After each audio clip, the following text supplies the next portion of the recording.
It is less than 70 days to Nigeria's general elections. The need for African leaders to be held accountable by the rule of law is the focus of this year's annual lecture held by the University of Nigeria Alumni Association in Lagos. In law, we lawyers talk about the rule of law. And the rule of law is actually the superstructure that determines what institutions are.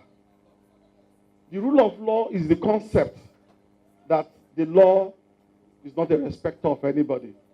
That the law is there and that all of us are subject to it, no matter who you are. There is no bigger institution than the institution of the rule of law.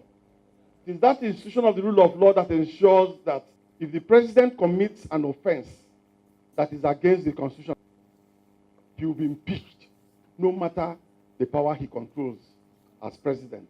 With over 90 political parties clamoring for various elective positions, stakeholders here express worry over the state of the nation and President Buhari's refusal to sign the electoral bill into law.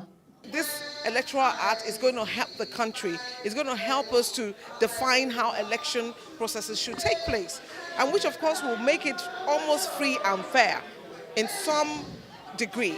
But if he's not going to sign it, then what are we talking about? It's like he's become a dictator or something. Our democracy has not produced progress. What we have right now in Nigeria is a criminal capture of political parties. If you ask me, the ruling party, they've not done anything good for Nigerians of this moment, frankly speaking.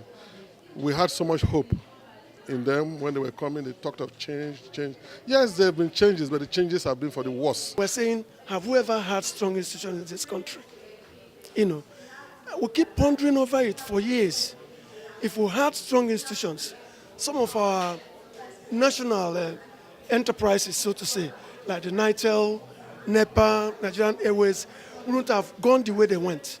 There's a need for the citizens to make a demand for good governance. I made the point that we have too many governments in the country that don't deliver good governance. And when we have, what is governance? Governance is bringing about solving problems. They talked about institutions. We need to build institutions. Legal institutions are weak. Of course, you know, when we talk of legal institutions, we're talking of law enforcement and the like. The political institutions are still weak, which is why we talk of vote buying and all such nonsense. Mary Chinda for Plus TV Africa.